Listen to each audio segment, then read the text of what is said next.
Good day, YouTube modeling community, and once again, welcome to another episode of Apple Pie Time with your host, Mopar Modeler.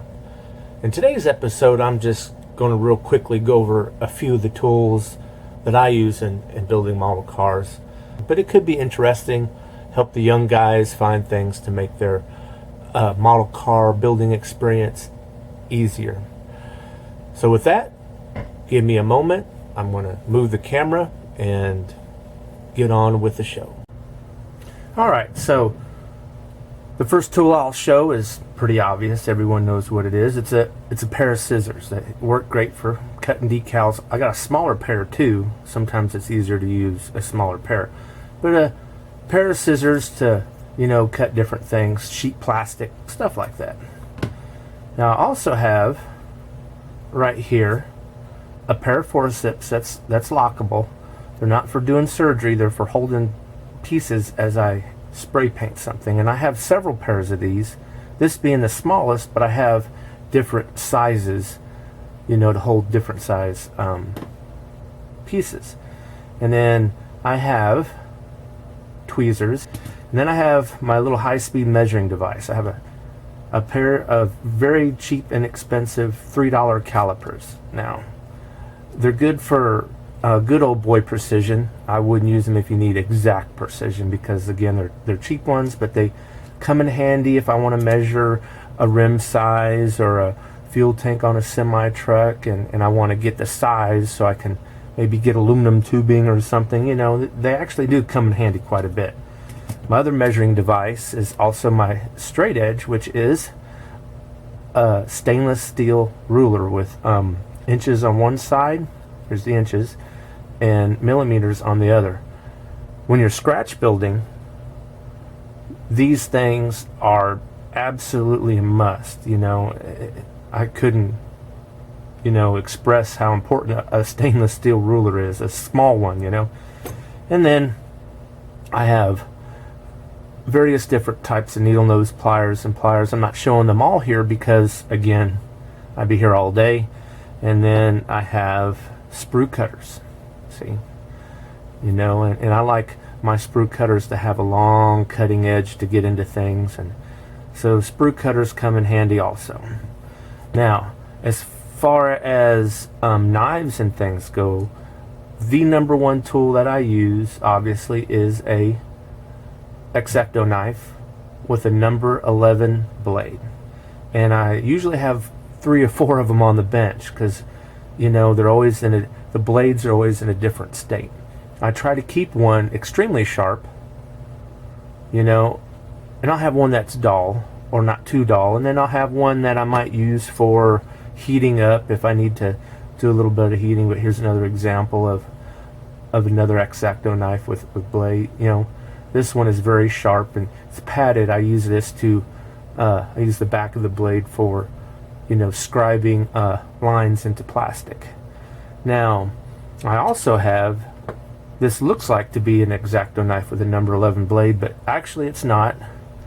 It's a photo etched saw blade. It's very thin, and this thing is good for cutting parts off of the trees, cutting sprue. For me, it's too thick for cutting out doors and trunks. Some people like it, but it's too thick. And we're familiar with the old method of when you cut out doors and trunks using the back side of a blade, and that's okay when it's sharp, but once the blade starts breaking and you're getting into the thickness of the blade itself instead of the thinness of the sharper edge, your mold lines get to be a little bit too big. So the saw I like to use whenever I cut open doors and trunks is this little doodad here. This blade is as thick as a razor blade. If you remember your dad using those, screw open razors to shave with, and it had a blade this shape that would fall down in here. These are very, very thin, and unfortunately they're kind of flimsy, so you have to have it in something like this. I do have another blade, but I can't seem to find it, where I took this same blade and I broke it in half and have it to where it fits into an X-Acto knife handle. so to help me get into cutting open doors and stuff, and to make it thinner so I can get around edges. But if you've never seen one of these and you don't have one, if you go to Micromark, their website, buy one of these. The blades aren't that expensive. The handle is, but it's a good investment. Once you get the handle and you get this, this is a drafting pencil, and the lead is 0.3. And I use this scratch building whenever I, make, we call it when you make patterns. Another little tool, I have a bunch of these. It's actually for woodworking and stuff. It's a really thick, heavy blade, but it's flat, and I can sharpen it over and over again and get it really sharp. It's not thin, so it doesn't flex. But I use this, and when I want to clean up sink marks in plastic models. And then another important thing is my little pin vise, and you see I have 2 different size drill bits on there. The thing with these though is some of these bits get so small you have to literally be very careful. They will break so easily. So you always want to have a gentle hand with messing around with a pin vise. I like to have handy a bunch of straight pins, just like what they would use. In fact, this says Singer for their dressmaker pins. They're a little bit longer, and they actually come in handy for a lot of different things. Now, I have this here. This here is a tube cutter. So if you want to make your own metal drive shafts, or you want to make, exhausts or semi truck stacks or something like that, and you go and you buy aluminum tubing, this is what you use to cut it. And then for glue, I use several different types of glue.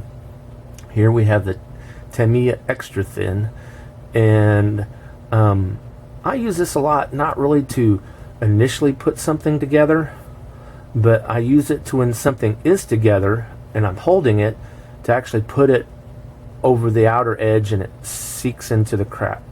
This is another liquid plastic with a brush. This has a thicker brush. In fact, I'm about out of this, it looks like. It has a thick brush.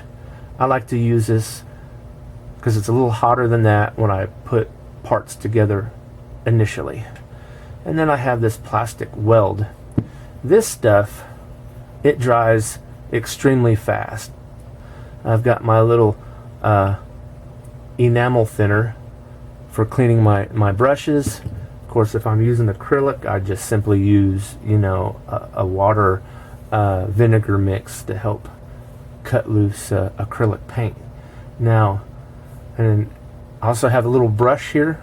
My wife threw this away, but a lot of people use these for dry brushing stuff on models. It seems to me I use it mostly to get the plastic shavings off of my workbench, but it's amazing how much you can use a little brush like this on touching up a model or cleaning, or you're opening up the doors and it's covered with little pieces of styrene. You can wipe it down with this without scratching it, and then clean it up with a rag. And now I'm just showing you one. I have a whole bunch of these little files at different shapes and sizes. When you're doing body work or you're scratch building a part, this stuff is absolutely the best. And I also keep handy my favorite frog tape, my green tape for holding pieces together and all that while I'm trying to figure stuff out. This here is also a necessity. And then I have several saws like this, little Zono saws for cutting stuff, plastic models and things. What I got, most importantly, the last thing I'll show you is inspirational beverage. And I'm sure you all know what this is, and we'll get into this at the end of this video. Thank you for watching this episode of Apple Pie Time, titled What Tools I Use, or some of the tools I use. I'll be here all day showing you everything. And I know some of them is obvious, But I hope a few of them kind of made you think and say, I need to get that. So with that, I would like to give a toast to all my friends, especially those who've been, emailing me and sending me messages and calling me concerned about my health and everything. But it's doing good, because obviously, as you can see, I'm back down in the basement with a whole lot of ideas. So with that, a toast to all of you, my friends. Cheers. I think I'll have another one. It goes down better the second time. Whew. You guys need to get some of this if you're, over 21. Anyway, again, have a great day. Sling some styrene, and God bless.